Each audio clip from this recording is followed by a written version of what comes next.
pick your class and earn your battle points. Because it's time for the Star Wars Battlefront Podcast.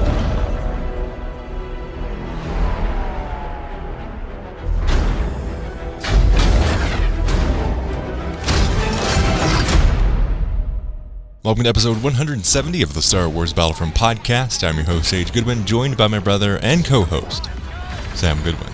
Hello there. In this episode, we'll be going over the massive content drop that just happened at Gamescom. Let's get started.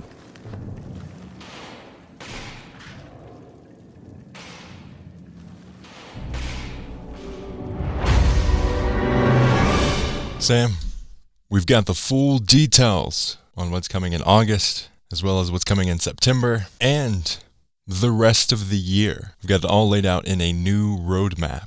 So we've got it all the way through August, September, October, November, December, and it includes quite a bit of content. So let's get into it. First off, let's lay out what's coming with the roadmap. So in August, Venator and Dreadnought maps playable in Heroes and Villains. New feature, contextual spawning, and the new appearances for the B-1 battle droid. In September, we're getting the new map Felucia, the new PvE mode Co-op, the new reinforcement Clone Commando, new large-scale single-player mode Instant Action. October through December, we're getting new reinforcements, reinforcement appearances, a special event, new appearances, and then in December, Star Wars: The Rise of Skywalker. We're getting Episode 9 tie-in content, which I'm very happy about. I mean, we kind of speculated last episode that we'd probably get some cool content from Gamescom, but I didn't expect it to be this much. Yeah, I did not expect them to release everything in 2019. So they're kind of doing the same format where they had, I mean, obviously in a bigger scheme of things, but a little content here and there, and the occasional big drop, which I'm liking so far. Yeah, I'm super, super happy with how they've handled it, what they've shown, and we're getting Clone Commandos. We are getting Clone Commandos, which I'm so pumped about. So let's dig into the nitty-gritty details. August kicks off with both the Separatist Dreadnought and Republic Venator becoming playable in Heroes vs. Villains. Since the release of Capital Supremacy, this edition has been highly requested, and we're incredibly happy to be adding them to our rotation. We've taken areas within both Capital ships and turned them into playable locations that we believe will be great for the small-scale hero gameplay. I'm super happy to see this. It's one of those things that just makes sense, and it was kind of like, oh, why didn't this happen from the beginning? But it's good to see that it's actually coming into the game. That's cool, and we've kind of been lacking some Heroes versus Villains diversity map-wise, so this will be really cool. After watching discussions around Capital Supremacy, and in particular the Capital ship phase, we've made some changes to the interiors of both Capital ships. The assault on the Capital ship will still continue to have two sub-phases, but both are evolving. Once you've breached the enemy ship, you have 5 minutes to destroy it before the action returns to the ground. In order to destroy the ship, you must first capture one of 2 available command posts located on the ship. If you succeed in that, your team will gain an additional 5 minutes and be able to fire on the enemy target. Any damage caused to the enemy target will be persistent, meaning even if you fail in destroying the target fully, you can pick up right where you left off in subsequent assault attempts. Next, we're changing the Capital ship phases to be based on a timer. This means that the attacking team will now have a 5-minute window to destroy the generators. Once the time runs out, the battle will return to the planetary phase. We are also implementing some new changes to the artwork within the ships themselves. This will be interesting to see. I mean, having the troops was kind of a little overpowered. I don't know. It's kind of a double-edged sword. Sometimes you would just like completely destroy, and other times it would take forever. I'm definitely curious to see how it plays out. We'll see once it comes down. It might actually make the game mode a little longer because you only have 5 minutes to try to destroy the ship there. I think it would make it shorter. Well, something I really enjoy about Capital Supremacy is its length. So I hope that it doesn't really mess with that, and it makes the game a little fat. Maybe it makes it a little more intense, and that's why they're doing this. So I'm interested to see how exactly it affects the gameplay. Contextual spawning. This update right here may be my most anticipated. This is something that I've been wanting for Capital Supremacy for a while. This is something that I think will make the game mode feel so much better and more refined, and it's such a great callback to the original Battlefront. Following the trend of making updates to Capital Supremacy, we're bringing a much requested and beloved feature into the game. Through our new contextual spawning system, you will be able to spawn on dynamic tactical assets on the battlefront, starting with a command post in capital supremacy and instant action. Once you've been defeated in battle, you will be presented the squad spawn menu as normal. Alongside your squad members, you will now be presented with a list of command posts to spawn onto as well. You have the ability to spawn onto any command post that your team has currently captured, even if it is being contested. You can spawn on enemy command posts that your team has full control over. Your spawn will be close to the command post at one of the preset spawn locations. You'll be able to spawn on command post that is contested but under your team's control. You will spawn a little further away from the command post at one of the preset spawn locations. So the way that this looks in the game, definitely go check out Battlefront Captures, Rivetems, As a True, Battlefront Updates. They all have different gameplay of instant action, the co-op, and the clone commando, which is where we got a lot of our information from, as well as the devs. Definitely go check it out to see what it looks like, but in just a little description, it's the normal spawn screen, but there is a bar of squares immediately above where you normally would spawn on your squad members, and that is where you can choose your command posts. I'm kind of disappointed that it's not a map. I think a map would be a little more interesting, and also a great callback to the original Battlefront games, and a great tie-in, a great little crossover from Battlefield too, because Battlefield does this where you can spawn on different command posts, that kind of thing in the game, and it's on a map format. So I'm a little disappointed on the actual implementation of it, but I'm super happy that it's actually coming to the game. You'll not be able to spawn on a command post if it's under enemy's control, even if your team is contesting it, and if it is a neutral command post that is yet to be captured. I think this should have been added at the first place, but I'm glad it's finally coming. I'm not sure how I feel about you being able to spawn on a semi-contested command post. That'll be interesting to see. I mean, this will make it definitely more, command post-driven game mode, because normally it was just kind of like getting them for points. Mm-hmm. Like there was no rhyme or reason. So this will make it a little more get an incentive to protect your command post, because you'll be able to have advantage on spawn points. So this will be really cool to see. It's also good because it's such a big game mode that it took forever. By the time that I'm going to go to that command post there. And then by the time you get there, it's either captured or you get killed by it, and then you have to start it all over with a different spawn location and just keep on going. So this is great to see I'm going to spawn here because that command post closest to this command post is being contested or something like that, and I'm going to go jump in there and try to stop that from happening. I am so happy about this. It is something that I've been wanting for a while, like I've said, and it's something that I think will definitely improve the gameplay of Capital Supremacy. The next little thing that they highlight in the community transmission is droid appearances, which we have been overdue droid appearances. We've been wanting them for a while. It's something that I think a lot of people want, and it's definitely been lacking on the droid side. Over the last few months, we've released a number of appearances for clone troopers across a variety of legions, so the Separatists don't feel left out. We're bringing 3 new appearances for the B1 battle droids this month. Each of the below appearances will be available for all 4 classes: Assault, Heavy, Officer, and Specialist. The first appearance is a pilot. Bridge crews serving aboard the Separatist flagship consists primarily of battle droids responsible for managing the fleet's autonomous capital ships and starfighters. So I'm really glad that they're adding these. The next one they're adding is the jungle appearance. When fighting in jungles and dense forest environments, some tacticians apply camouflage to their detachments of battle droids in order to minimize the chances of detection. So it's like more of a camouflage trooper. And then finally, training. Inside the secret cloning facilities on Camino, cadets spar against training droids in simulated battle scenarios. So it's more of a flatter design there. The battle droids will also have the default and Geonosis-based appearances, both of which will be free to everyone and selectable should you so wish. The August update is scheduled for deployment on August 28th, and we'll be back with a full release notes next week. That covers August.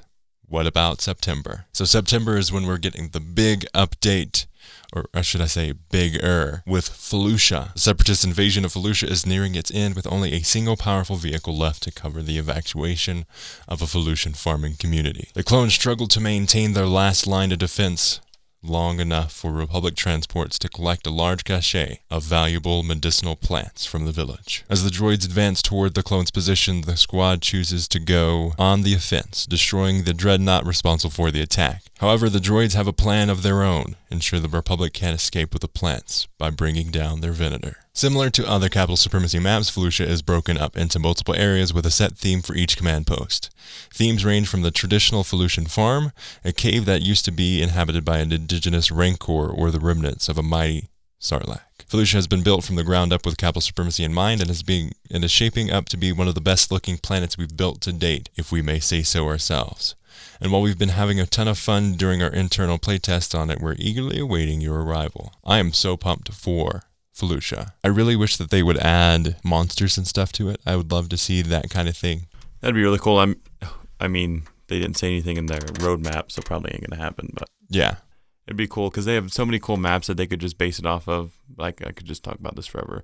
Yeah, really cool map. I mean, Felucia was one of my favorites in Battlefront 2, the original one. Oh, definitely. A really fun map to play. It's also a great planet in the Clone Wars too. The Clone Wars show. Definitely, and hopefully the foliage and all the plants and stuff aren't really janky, like in the Rogue One. Yeah, map, true. Scarif, because it was really wonky. Those bushes, you couldn't climb over them; you'd get stuck in them. So hopefully, it's a little more lenient, where you can like walk through them, and there's no like traps that you can just fall into. Because it's definitely going to be, if it's like any other maps like that, could be quite janky. From looking at previous maps, but yeah, hopefully they'll avoid this time. Yeah, I hope that. I mean, anytime that they have foliage or any jungle or tree or forest or anything like that, it seems like it gets jacked up with those rocks that are the teeniest tiny things that you can't jump over or get stuck on or stuck in crevices and that kind of thing. Hopefully that isn't the case with this map, but we'll see and see if that actually is the case. But overall, I'm super pumped to see Felucia. I think it's a fun map.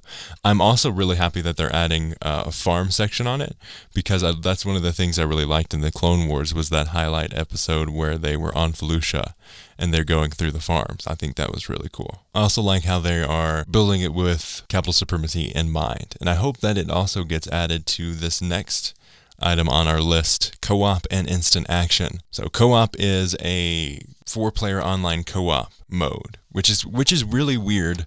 Elliot from Battlefront Updates made this really great point, and I totally agree with him. Why not make it just an addition to instant action, then make it its own game mode? I think that's kind of the same thing with different coats of paint on it, but they are making it a separate game mode. It's called Co-op. In September, 4-player online co-op is coming to Battlefront 2.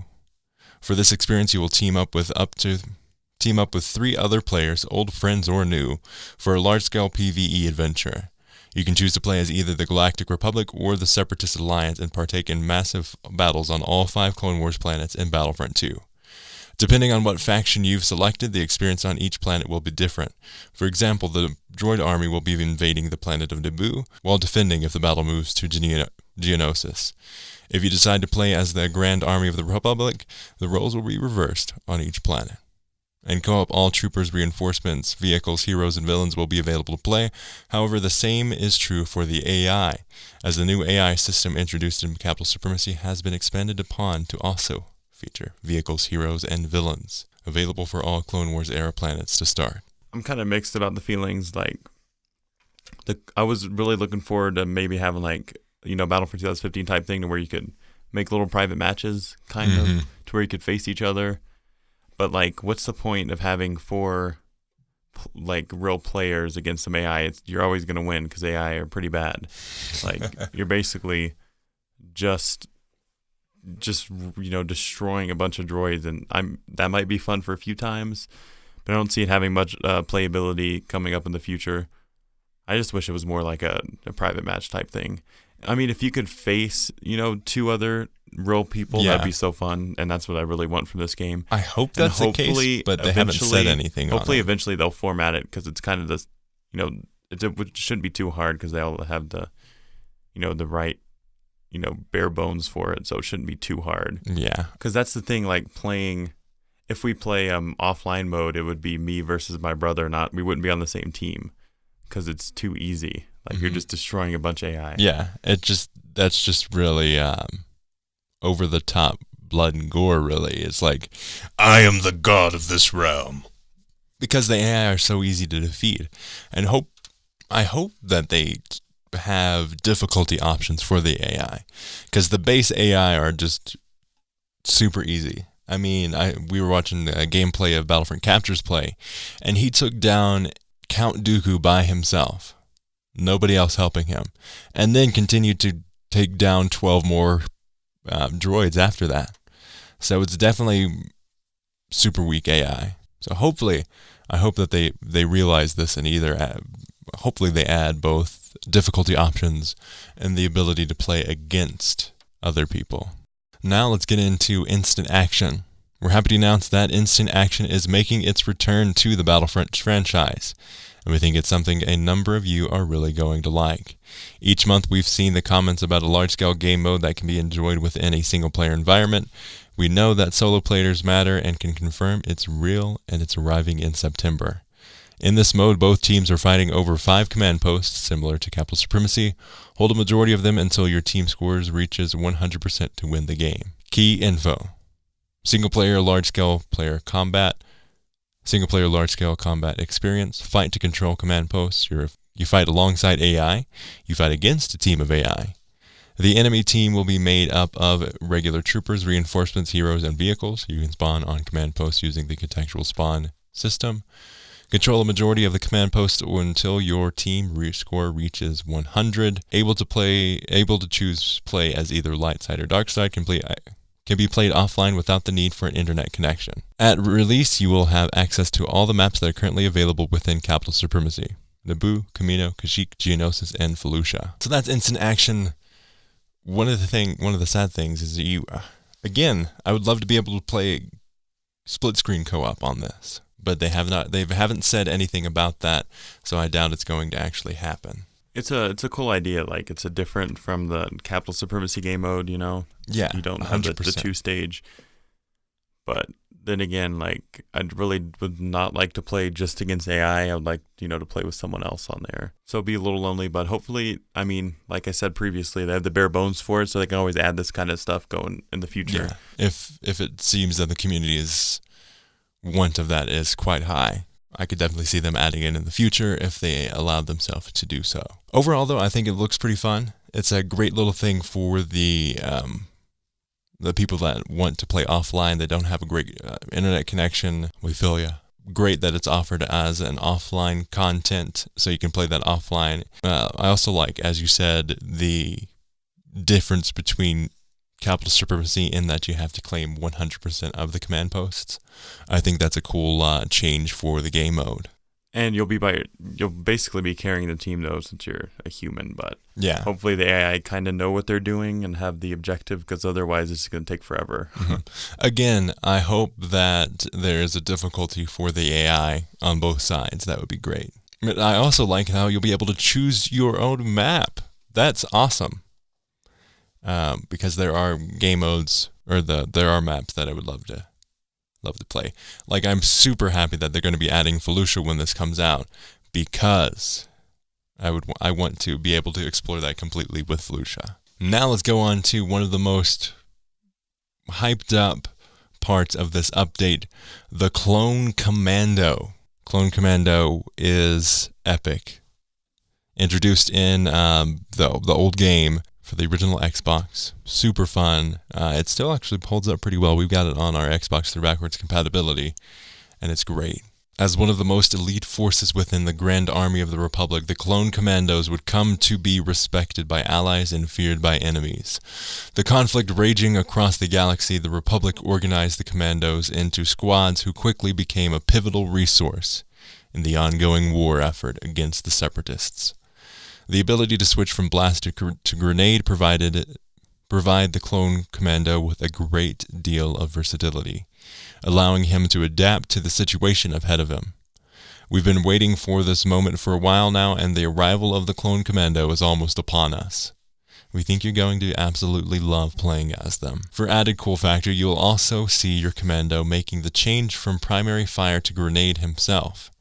In addition, we've added all the necessary animations to ensure we stay as close as possible as the source material. Primary weapon, the DC-17M repeating blaster rifle. This is very interesting because it is not it's not like a cooldown weapon. It's a reload weapon.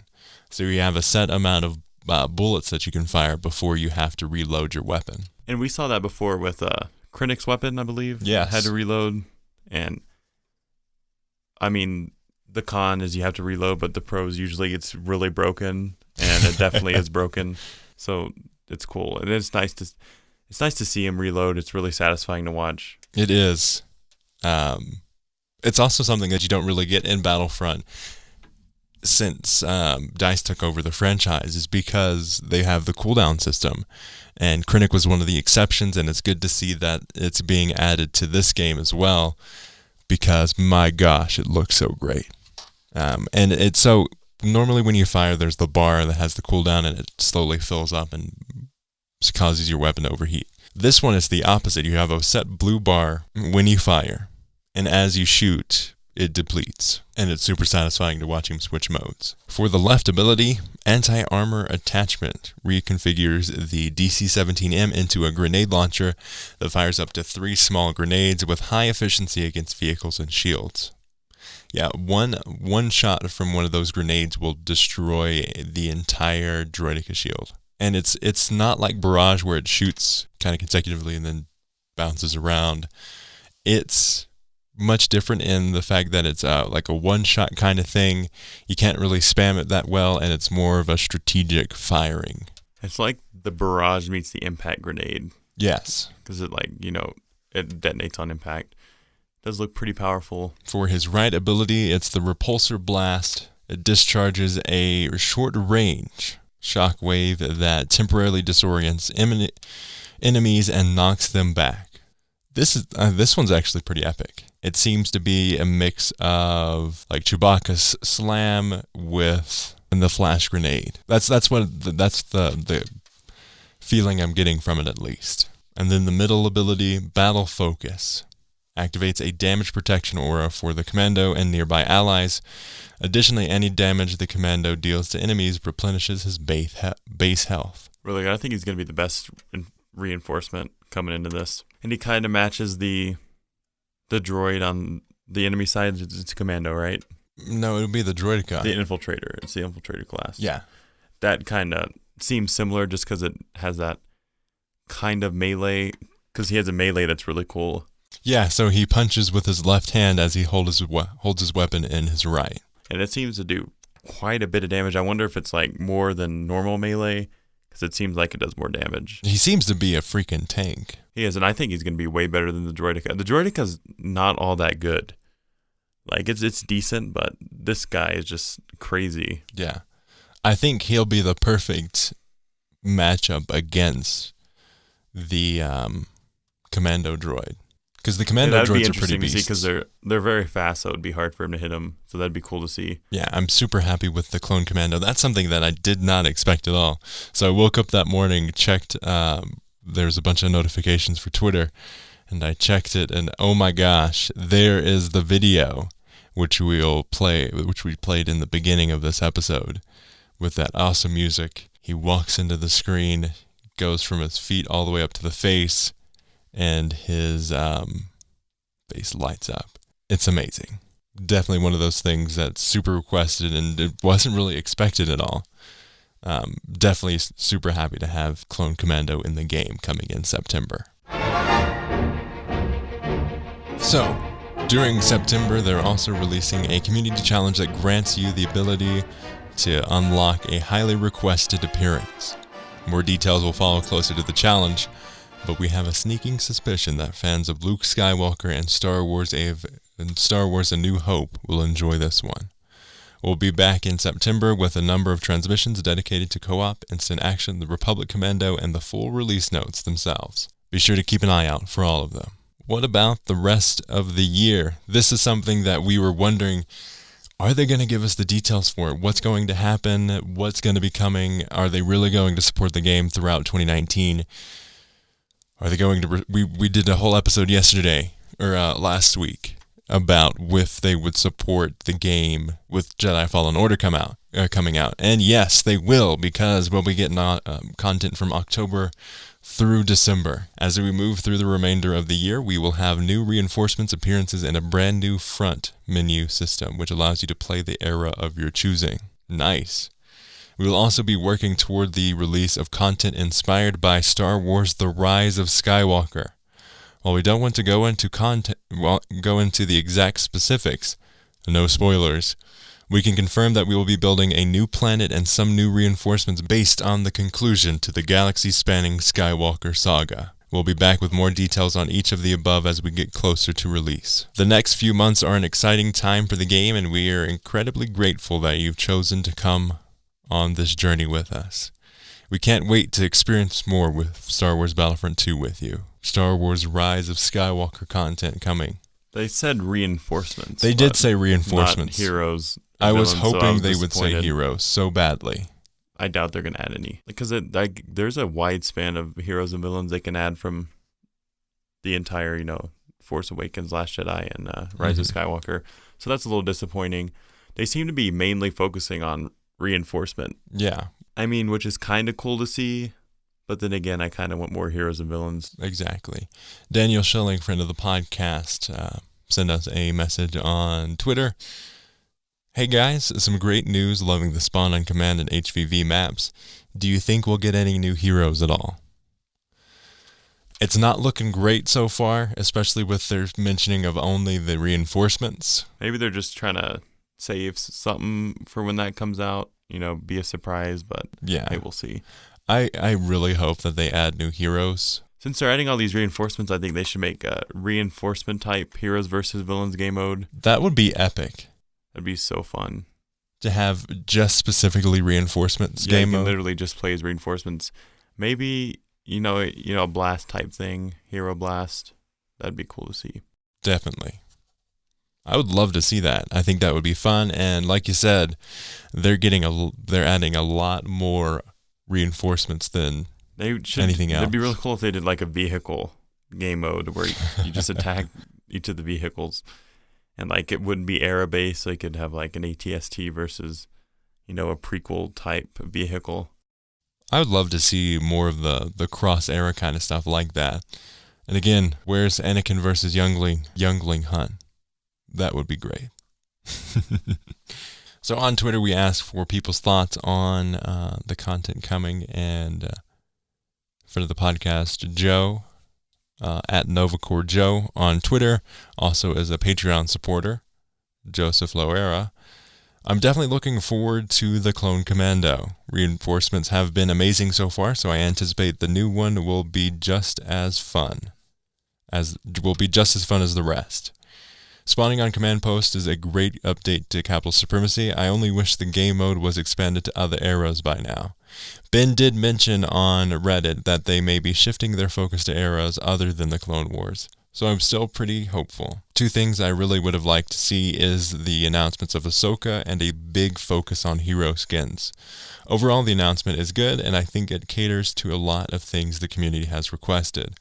Crossing my fingers for a lot of bugs and glitches to be fixed as soon as possible as well. I agree. I would have loved to see Ahsoka. Could you imagine the response if they were like, oh yeah, Ahsoka's coming? That'd be so cool, especially with Felucia.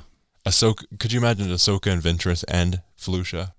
That would be so awesome. I wish they would do that. Yeah, that would be so awesome. But then again, we have, the era type thing coming up, the Rise of Skywalker, so I think they're going to think they have enough content to where they don't need to do that. Yeah, but that'd been so cool. I wish they would have done that. Yeah.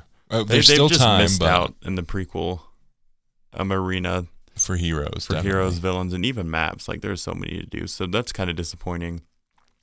Especially, like he mentioned, an era shift potentially. So then we'd, miss out on all these cool opportunities. But then again, we've kind of been in the prequel era for quite a bit, so it'd be nice to see. The Clone Wars has gone on for years. But the last entire Battlefront game was original trilogy based. So we've gotten our original trilogy taste. So probably just shift to the sequel trilogy. Yeah. That would be awesome. Could you imagine if Battlefront 2 went on through 2020? And it was specifically It would have been sequel cool trilogy stuff.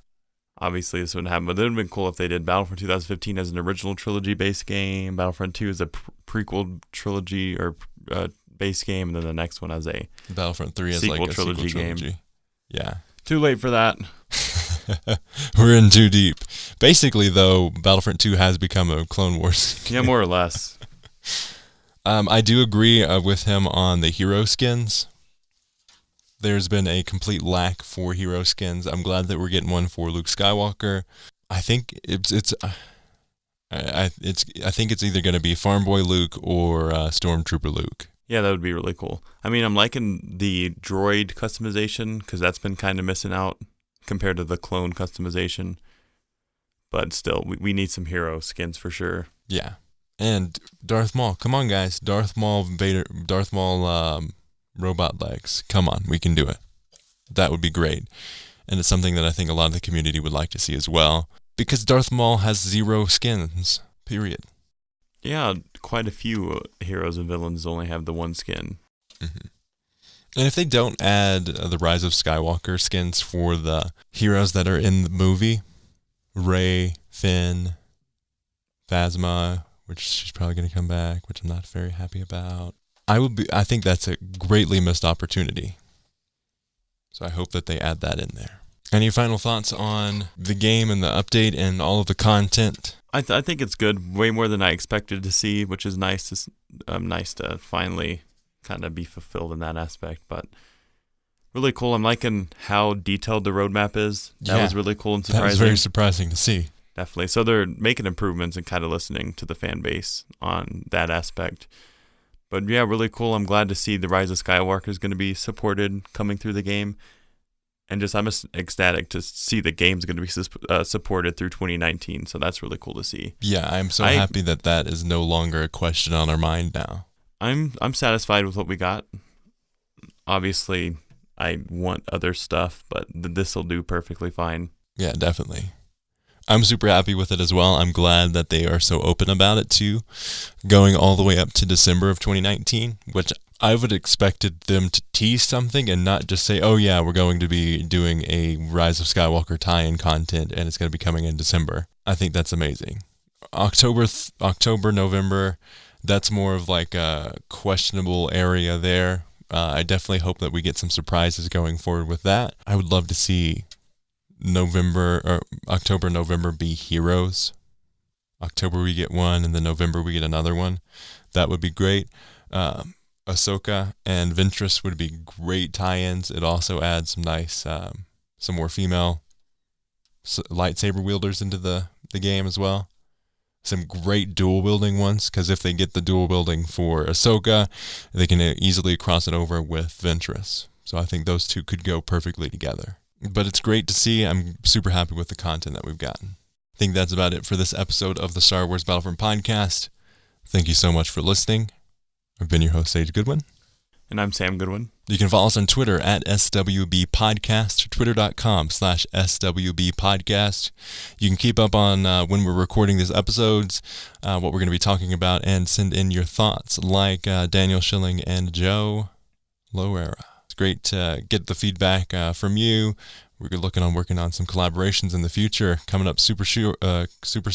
Definitely keep an eye out on that. You can support the show on Patreon, patreon.com/Battlefront Podcast. Like $10 a month supporter Joseph Loera. You can support us on Patreon, PayPal, paypal.me/tie-sheep, TYEDYESHEEP. Like Daniel Schilling, any amount helps and keeps the show going and supports us. Through your support, we're able to keep the subscription for Adobe going, as well as friend of the podcast and friend in real life, Preston Russell, helps us out with that, and we split the cost with him.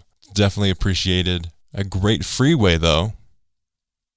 I would really like to help you guys out, but I don't have the money to spend.